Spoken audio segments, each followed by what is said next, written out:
Hello everyone, a very good welcome to our YouTube channel Enlightening Management Tutorials. I hope you all are fine. So today आज मैं आपके लिए जो video लेकर आई हूँ वो हमारे जो प्रीवियस वीडियो है उसी का सेकंड पार्ट है। लास्ट वीडियो में हम लोगों ने डिस्कस किया था एक टॉपिक जिसका नाम है मैनेजमेंट बाय ऑब्जेक्टिव्स यानी कि MBO। MBO क्या होता है डिटेल में हमने उस वीडियो को डिस्कस किया है, ठीक है। और आज के इस वीडियो में हम लोग डिस्कस करेंगे MBO के एडवांटेजेस और डिसएडवांटेजेस को कि उसके क्या मेरिट्स और डीमेरिट्स हैं अगर हम अपनी ऑर्गेनाइजेशन के अंदर इस कॉन्सेप्ट को इम्प्लीमेंट करते हैं। बट बिफोर दैट, जिसने वो वीडियो नहीं देखा है, वीडियो का लिंक डिस्क्रिप्शन बॉक्स में है, you can all check it out there. So start करते हैं हम आज के वीडियो को। आज हमें पढ़ना है कि जो MBO का कॉन्सेप्ट हमने डिस्कस किया था उसके क्या मेरिट्स हैं और क्या डीमेरिट्स हैं। तो एक साइड पे मैंने सारे एडवांटेजेस लिखे हुए हैं एंड ऑन दिस साइड हमारे पास यहाँ पे सारे डिसएडवांटेजेस हैं या फिर इसकी लिमिटेशंस भी हम कह सकते हैं और ड्रॉबैक्स भी कह सकते हैं। तो स्टार्ट करेंगे हम अपने एडवांटेजेस के साथ कि कौन कौन से एडवांटेजेस हैं जो हमें मिलेंगे एक ऑर्गेनाइजेशन में अगर हम MBO के कॉन्सेप्ट को इम्प्लीमेंट करते हैं। तो सबसे पहले ना मैं आपको शॉर्ट में फिर से बता देती हूँ कि व्हाट इज़ MBO। MBO मतलब मैनेजमेंट बाय ऑब्जेक्टिव्स, मतलब एक ऐसा कॉन्सेप्ट अगर हम अपनी ऑर्गेनाइजेशन के अंदर इसको इम्प्लीमेंट करेंगे तो कहीं ना कहीं हम अपने रिसोर्सेज को अच्छे से यूटिलाइज़ कर सकते हैं। कैसे? मैनेजमेंट बाय ऑब्जेक्टिव्स ये कहता है कि इस तरीके से आप अपने ऑर्गेनाइजेशन के गोल्स को, ऑब्जेक्टिव्स को सेट करिए सो दैट कि आपको वो फ्रूटफुल रिजल्ट्स ला कर दें। अपने एम्प्लॉयज़ की परफॉर्मेंस को उनकी एलिजिबिलिटी के अकॉर्डिंग, उनके स्किल्स के अकॉर्डिंग आप उन्हें ऐसे काम अलॉट करिए कि वो अपनी एफिशिएंसी दे सकें, अपनी पूरे फुल पोटेंशियल के साथ अपने काम को कर सकें और हमें डिज़ायर्ड रिजल्ट्स लाकर दे सकें, ठीक है। तो सबसे पहले हम स्टार्ट करते हैं हमारे एडवांटेजेस के साथ। तो सबसे पहला एडवांटेज जो हमारा है MBO का, that is greater rule clarity. Last video में भी हमने डिस्कस किया था कि MBO का मतलब ही होता है रूल्स को क्लैरिफाई करना। जब हम एक MBO के कॉन्सेप्ट को अपनी ऑर्गेनाइजेशन के अंदर इम्प्लीमेंट करते हैं तो इसका मतलब होता है कि हम कहीं ना कहीं अपने एम्प्लॉयज़ के, अपनी जो वर्क फोर्स है हमारी, उसके रोल्स को डिफ़ाइन करते हैं। हमें अपने एम्प्लॉयज़ को वही रोल देना है जिसके लिए वो सूटेबल हैं, जिसको वो अपने फुल पोटेंशियल के साथ, फुल एफिशिएंसी के साथ कर सकते हैं। तो जब हम MBO के कॉन्सेप्ट को अपनी ऑर्गेनाइजेशन के अंदर इम्प्लीमेंट करेंगे तो कहीं ना कहीं एम्प्लॉयज़ के लिए, हमारे जो सबऑर्डिनेट्स हैं, उनको ये एकदम क्लियर हो जाएगा कि उनके क्या रोल्स हैं, क्या उनकी रिस्पॉन्सिबिलिटीज़ हैं, किसके लिए वो अकाउंटेबल हैं, किसकी तरफ उनकी क्या अथॉरिटी बनती है। तो कहीं ना कहीं उनके जो रोल्स हैं, ड्यूटीज़ हैं, रिस्पॉन्सिबिलिटीज़ हैं, वो क्लियर आउट हो जाएंगी, ठीक है। अब जो सेकेंड एडवांटेज है हमारा, that is measurement of performance. Measurement of performance से यहाँ पे हमारा मतलब है चीज़ें हम इजीली मेजर कर सकते हैं। हम मैनेजमेंट बाय ऑब्जेक्टिव्स में क्या करते हैं, अपने ऑब्जेक्टिव्स को सेट करते हैं कि हमारे ये पर्टिकुलर ऑब्जेक्टिव्स होके इतने टाइम फ्रेम के लिए हमारे ये काम है, इस इंडिविजुअल को या इस पर्सन को हमें ये काम देना है। फिर जब उसका वो काम कंप्लीट हो जाएगा तो after a certain period of time हम जो है परफॉर्मेंस को ईजिली मेजर कर सकते हैं। तो अगर आप परफॉर्मेंस को मेजर करना चाहते हैं एक क्वांटिफिएबल टर्म्स में, तो MBO का जो कॉन्सेप्ट है इसके लिए बहुत यूज़फुल हो सकता है, ठीक है। The third advantage is increased job satisfaction. देखो, जॉब सेटिस्फैक्शन हमें कब मिलेगा? जॉब सेटिस्फैक्शन हमें तब मिलता है जब हम अपने पोटेंशियल से अपने लेवल ऑफ काम को करते हैं, ठीक है। हम कोई काम कर रहे हैं, उसमें हमारा इंटरेस्ट है, हम अपने इंटरेस्ट के काम को कर रहे हैं, अपने फुल पोटेंशियल के साथ कर रहे हैं, अपनी फुल एफिशिएंसी के साथ कर रहे हैं, तो कहीं ना कहीं हमारे जो रिज़ल्ट्स हैं वो भी अच्छे आते हैं, डिज़ायर्ड रिज़ल्ट्स आते हैं। डिज़ायर्ड रिज़ल्ट्स आए, हमने अपने इंटरेस्ट के साथ, अपनी फुल एफिशिएंसी और पोटेंशियल के साथ अपने काम को किया है, तो कहीं ना कहीं जो एक जॉब सेटिस्फैक्शन है, एक जो इंक्रीज्ड मोराल है, मोटिवेशन है, उसको हम इंक्रीज़ कर सकते हैं अपने एम्प्लॉयज़ के बीच में, ठीक है। तो by using the MBO concept या MBO के कॉन्सेप्ट को अपनी ऑर्गेनाइजेशन के अंदर इम्प्लीमेंट करके कहीं ना कहीं हम एक जॉब सेटिस्फैक्शन के फैक्टर को इंक्रीज़ कर सकते हैं अपने एम्प्लॉयज़ के। अब जो हमारा नेक्स्ट एडवांटेज है, दैट इज़ मोटिवेटिंग फैक्टर। वो भी आपका इसी से कहीं ना कहीं रिलेटेड है। जब हमारे एम्प्लॉयज़ सेटिस्फाइड होंगे, उनको उनके पोटेंशियल के अकॉर्डिंग काम मिल रहा है और वो उसी पोटेंशियल के साथ अपने काम को कर भी रहे हैं, उनके जो रिजल्ट्स हैं वो डिज़ायर्ड आ रहे हैं, उनको जॉब में सेटिस्फैक्शन मिल रहा है, तो कहीं ना कहीं उनके लिए ये जो कॉन्सेप्ट है एक मोटिवेशन की तरह काम आएगा। कहीं ना कहीं वो अपने एफिशिएंसी को और इंक्रीज़ करने की कोशिश करेंगे, अपने पोटेंशियल को और इंक्रीज़ आउट करने की कोशिश करेंगे। तो एमबीओ से या फिर एमबीओ हमारे लिए एक मोटिवेटिंग फोर्स का काम कर सकता है हमारे सबॉर्डिनेट्स को मोटिवेट करने के लिए। ठीक है, अब जो नेक्स्ट एडवांटेज है that is strengthen the superior and subordinate relationships. देखिए कोई भी एक ऑर्गेनाइजेशन है उसकी एफिशिएंसी किस पर डिपेंड करती है कि एक सुपीरियर और जो सबॉर्डिनेट के रिलेशंस हैं वो कितने हेल्दी रिलेशंस हैं, राइट। एक सुपीरियर और सबॉर्डिनेट के बीच का जो मोराल है, एक सुपीरियर सबॉर्डिनेट के बीच के जो कम्युनिकेशन गैप्स हैं वो नहीं होने चाहिए, दोनों के बीच एक हेल्दी रिलेशनशिप मेंटेन होना चाहिए। अब जब हम एमबीओ के कॉन्सेप्ट को इम्प्लीमेंट करते हैं अपनी ऑर्गेनाइजेशन के अंदर तो सुपीरियर क्या देखता है, सुपीरियर देखता है मुझे इस तरीके से अपने गोल्स, इस तरीके से ऑब्जेक्टिव सेट करने हैं जिसको मेरे जो सबॉर्डिनेट्स हैं, मेरे एम्प्लॉयज़ हैं वो कर सकते हैं।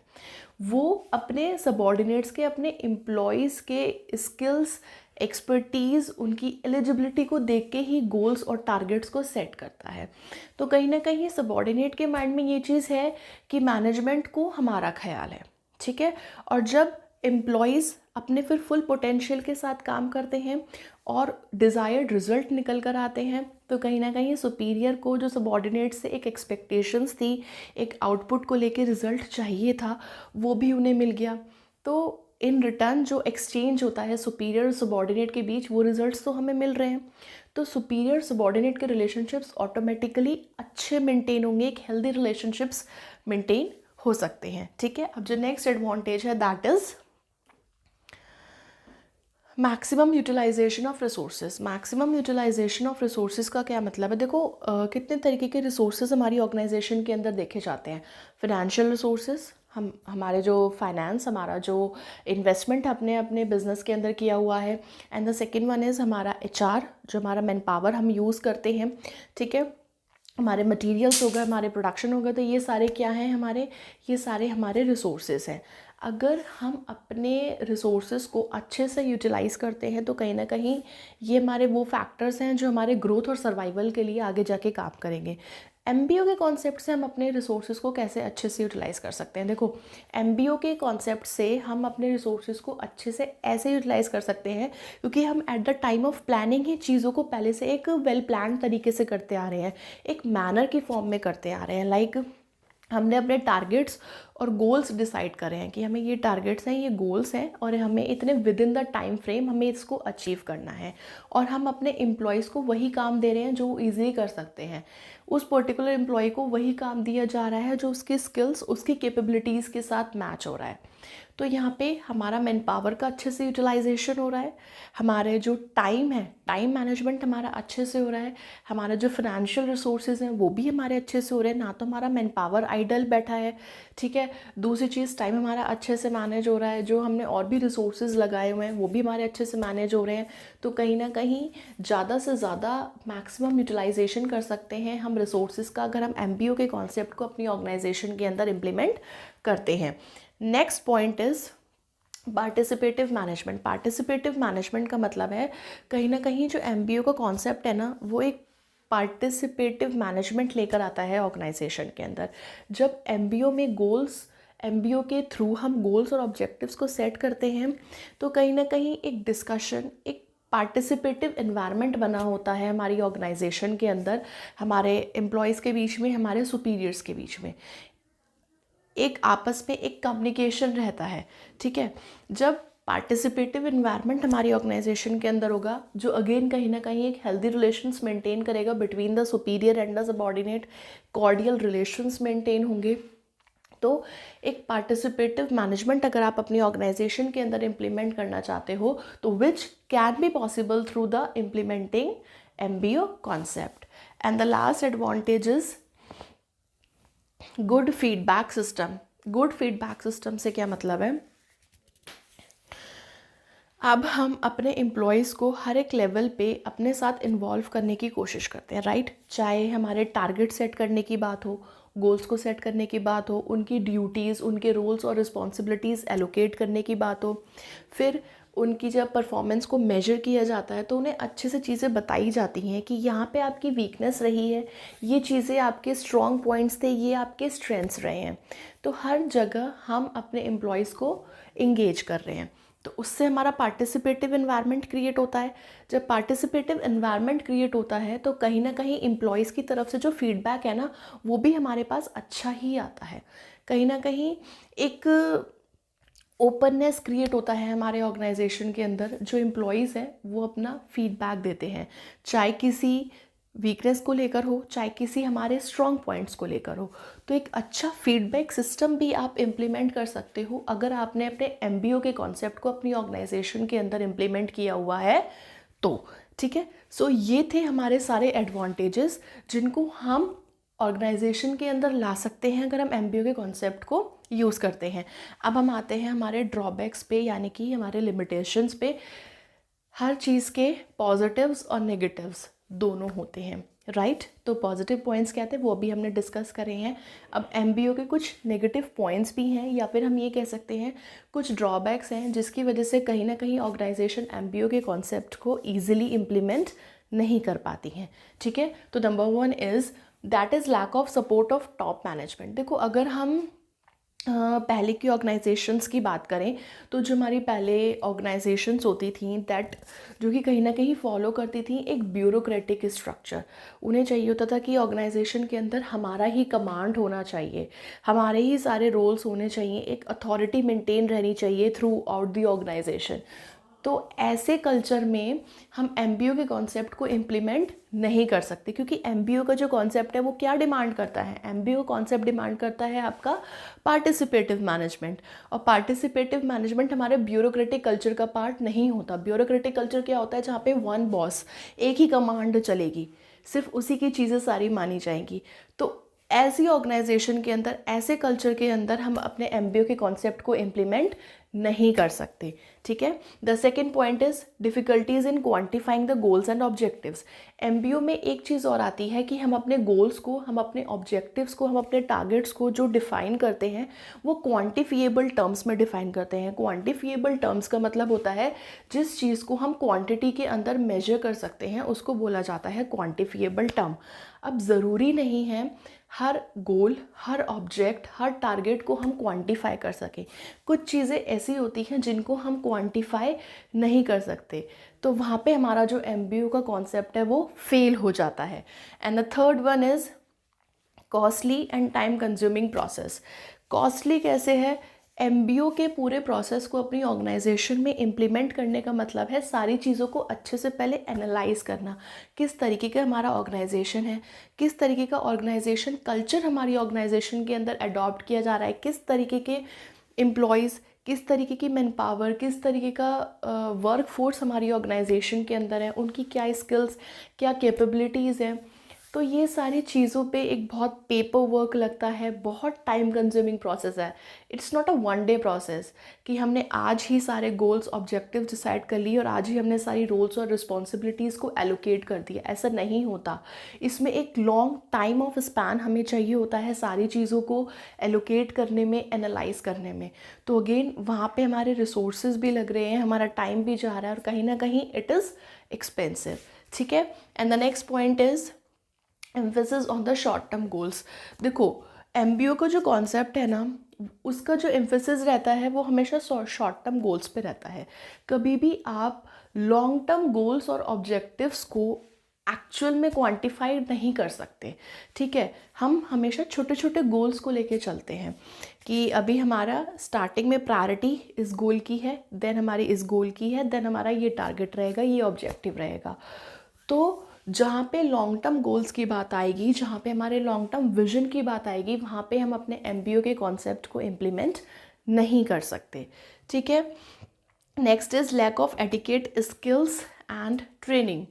अब एक एमबीओ का जो कॉन्सेप्ट है, कहीं ना कहीं इसमें एक प्रॉपर एनालिसिस की ज़रूरत है। अब ये करेगा कौन, ये हमारा मैनेजमेंट ही इस ये जो हमारा मैनेजमेंट है यही हमारे एमबीओ के कॉन्सेप्ट को ऑर्गेनाइजेशन के अंदर लेकर आता है।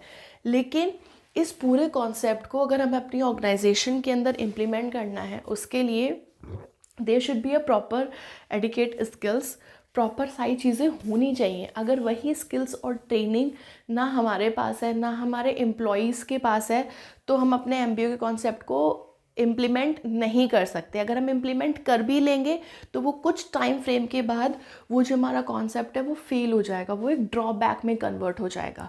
तो सबसे पहले अगर हमने प्लानिंग की जो डायरेक्शन है वही हमारी गलत हुई है, अगर हमने अपने प्लान्स ही गलत बनाए हैं, अगर हम अपने टारगेट्स, गोल्स, ऑब्जेक्टिव्स को ही गलत डिसाइड करा है, तो हमारी आगे की सारी चीज़ें गलत हो जाएंगी। हमने रोल्स एंड रिस्पॉन्सिबिलिटीज़ ही ढंग से एलोकेट नहीं करी, और फिर एलोकेट करने के बाद जो हमारे एम्प्लॉयज़ हैं उनके पास इतने स्किल्स और ट्रेनिंग नहीं है कि वो अपने फुल पोटेंशियल और एफिशिएंसी के साथ अपने काम को कर सकें। तो ऐसे एमबीओ के प्रोसेस को हम ऑर्गेनाइजेशन के अंदर इम्प्लीमेंट करके फेल ही होंगे। ठीक है। And the next is inflexibility. Inflexibility का मतलब है एमबीओ में सबसे एक मेन चीज़ आती है कि एक बार जो आपने अपने गोल्स, अपने टारगेट सेट कर दिए, तो फिर आपको कुछ टाइम फ्रेम तक उन पे रिजिड रहना पड़ेगा। आप एकदम से अपनी चीज़ों को, अपने प्लान्स को, अपने एक्शंस को चेंज नहीं कर सकते। लेकिन अगर हम अपने बिजनेस एनवायरनमेंट की बात करें, तो जो हमारा बिजनेस एनवायरनमेंट है जिसके अंदर हमारा बिज़नेस सर्वाइव करता है, वो बहुत ही फ्लेक्सिबल एनवायरनमेंट है, डायनामिक एनवायरनमेंट है। शुरू से हम लोग पढ़ते आए हैं कि बिज़नेस एनवायरनमेंट बहुत डायनामिक होता है, बहुत फ्लेक्सिबल होता है। लेकिन एमबीओ का कॉन्सेप्ट जो है उसमें जो हमने टारगेट्स, जो गोल्स हमने एक बार सेट कर दिए, उनको हम फ्रीक्वेंटली चेंज नहीं कर सकते, फ्रीक्वेंटली हम उनके अंदर मॉडिफिकेशंस नहीं ला सकते। तो कहीं ना कहीं जो फ्लेक्सिबिलिटी का प्रिंसिपल है, एक जो फ्लेक्सिबिलिटी का रूल है, वो हमारे एमबीओ के कॉन्सेप्ट के अंदर नहीं आता। ठीक है। सो ये हमारे कुछ ड्रॉबैक्स थे, कुछ लिमिटेशंस थी, जिनकी वजह से बहुत सारी ऑर्गेनाइजेशंस एमबीओ के कॉन्सेप्ट को अपनी ऑर्गेनाइजेशन के अंदर इम्प्लीमेंट नहीं करती हैं। ठीक है। सो आई होप सबको एमबीओ का कॉन्सेप्ट क्लियर हो गया होगा। लास्ट वीडियो में हमने एमबीओ क्या होता है, इसके क्या फीचर्स होते हैं, कैसे इसको इम्प्लीमेंट किया जाता है, उसका पूरा प्रोसेस डिस्कस किया है। अगेन वीडियो का लिंक डिस्क्रिप्शन बॉक्स में है, you can all check it out there. आज के वीडियो में हम लोगों ने डिस्कस कर लिया क्या उसके मेरिट्स होते हैं, क्या उसके डिमेरिट्स होते हैं, किन किन चीज़ों में हमें फ़ायदा मिलेगा और किन किन चीज़ों में हम एमबीओ के कॉन्सेप्ट को इम्प्लीमेंट करने में फेल हो सकते हैं। And again if you have any doubt then please mention in the comment box, we will take in the next video. और जो हमारा नेक्स्ट वीडियो होगा वो भी बहुत इंटरेस्टिंग टॉपिक के ऊपर होगा। Till then take care and stay safe. And if you like my videos and content, then please do like, share and subscribe my channel for more videos. Thank you.